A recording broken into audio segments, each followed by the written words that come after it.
John and Trish Muir's Milburn Creek is another boutique broodmare operation in the Southern Highlands of New South Wales.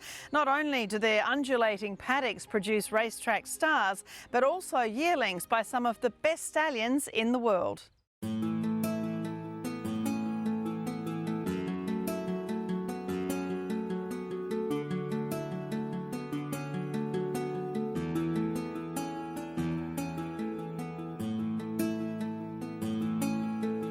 Yourself and Trish, you have a wonderful farm there, Milburn Creek in the Southern Highlands of New South Wales. You've had some wonderful horses representing you in the brown and white checks, such as Secret Admirer. Of course, she had Denawi, who won the Ming Dynasty. You've had Hampton Court, who you produced as well, a Spring Champion Stakes winner. So your horses really excel on the track. I mean, you have wonderful bloodlines in those broodmares. Well, thank you, Carolyn, and they certainly have. Milburn Creek is delighted to be involved again with the Easter Virgin of Bred to Win. We have got a very select group of 6 colts. A lot of work goes into it.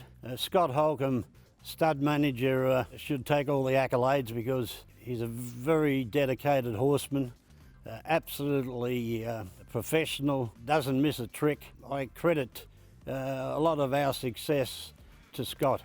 And of course, you know, as a former chairman of the Thoroughbred Breeders New South Wales Association, I mean, you've been involved in this a long time. I guess you'd probably be a bit surprised at how the racing and breeding industry has come through this COVID era. I mean, these sales are just going gangbusters, aren't they, in 2021? Certainly, it's been amazing, hasn't it? You think of the thoroughbreds, real estate, motor cars.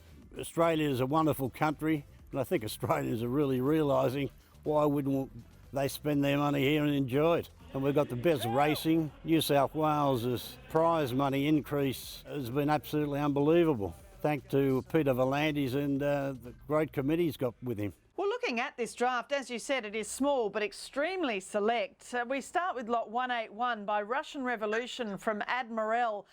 The first of the Russian Revolutions, we know what a wonderful sprinter he was, and you'd think he's set to follow this year's Newgate barnmates in getting his 2-year-olds out and running early. This is also a 3/4 brother to the Group 1 winning 2-year-old Sizzling, and this colt's half-sister, Cinderella, was a recent winner as well. So one of 5 living foals for Admiral. She's a daughter of the great speed influence General Nadim. She's been a wonderful broodmare for you. She's been an incredible broodmare for us, producing the Group 1 Sizzling, who, by the way, was Snitzel's first Group 1 winning son. She produces a lovely type, great family behind her. By the way, Cinderella, look forward to seeing her shortly back on the track. She has a bright future. And how would you describe this colt for people looking at him? Very nice colt.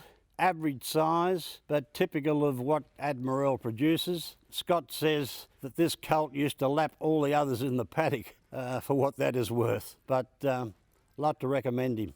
Lot 270 is by Zoustar from Demanding Queen, a colt, of course, by the sire of Zutori, who won the Newmarket recently. Glistening won the Riesling, Lightsaber, the VRC sires. So many more great representatives for Zoustar. The dam is by Commands and is half-sister to the great mare Imposingly. She's produced Bonneval, Full of Spirit, Imposing Lass and more. It's just such a deep pedigree. Yeah, he's an outstanding colt with a lovely family backing him up. Athletic, moves well, a lot to like about him. And the beauty of being a broodmare farm is you have a really good variety of sires you can send these horses to, and they can go up and down as their racing stocks sort of succeed or otherwise. But Zoustar's really on a roll at the moment. Certainly has. Last weekend was an outstanding result for him. I think things are going up and up. Then we look at lot 287 by Russian Revolution from Electric Charge. This is another one by the Galaxy and Oakley Plate winning son of Snitzel. The dam is by the great broodmare sire Charge Forward and was a winner. And Electric Charge is the half-sister to Miss Darcy, winner of the Adrian Knox. So lots of great black type and some good stallions involved here. Well, he's got a lovely pedigree behind him, this colt. He's consigned with us, with the owner being Rhinewood Pastoral Company, Ray Willis, wonderful breeder, and he comes off a lovely property down at Mittagong. And yes, he's a very athletic colt. has a lot of quality and, as you said earlier, a nice pedigree backing him up. Next is lot 356 by Menari from IC Magic. Now, it's great to see a yearling by Menari. Unfortunately, there aren't too many of them. He was much loved in the Gerald Ryan stables, the Ferrari, as they called him, the winner of the Rosebud and the Run to the Rose. The dam is by Sebring and is a half-sister to Head Turner and Achiever and Krona. And importantly, of course, to O'Marilyn, who's the dam of this season's star 2-year-old O President. His half-brother Missile Magic's been placed a couple of times recently since the win we see in the catalogue. So wonderful update with O President involved in the family of this colt by Menari. Well, he's the only Menari in the sale and he's a crack of a colt. Moves well, strong. I think he'll come early. A lot to recommend him and with a very deep pedigree, as you have suggested. Lot 55 by Pierro from Royal Amati. This colt is by a champion 2-year-old, of course, and a sire of Oaks and Derby winners and the tough sprinter in Pierata. A wonderful international page for the dam. She's a 4-time winner by Danehill Dancer and a 3/4 sister to the champion UK miler Lily Langtree, who won the Coronation Stakes at Royal Ascot before producing the champion mare Minding. And it's Royal Amati's first living foal. Yeah, beautiful colt. Typical Pierro, probably a late 2-year-old. He looks like a Derby type to me. Owned by Hildene Stud and Victoria. Lovely pedigree behind him. First living foal of the mare. A lot to recommend about this colt. And finally, lot 155 by Snitzel from Walk With Attitude. So plenty of hype about this boy. He's the older brother to Spend, who was a $1.55 million yearling and a 2-time winner who was snapped up to go to Hong Kong. He's by the champion sire Snitzel from a great broodmare sire in Hussanay.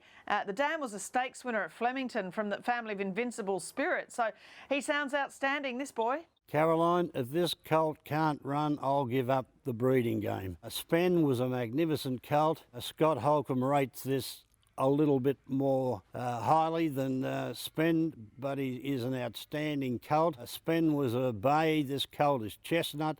He's really thrown to the Snitzel type of early running 2-year-olds. I think this colt, if you were thinking about a potential young sire, you'd certainly want to have a look at him. And that's what Inglis Easter is all about, isn't it, John? You know, people are really trying to find the great broodmare influences and also they're really trying to find the next stallions. That's what Easter's all about. Absolutely. Caroline, it would be remiss of me to thank and recognise the fellow breeders and William Inglis and Son for putting together an absolute mouth-watering catalogue. It is one of the best catalogues I've ever seen and probably one of the best catalogues I've seen in most parts of the world.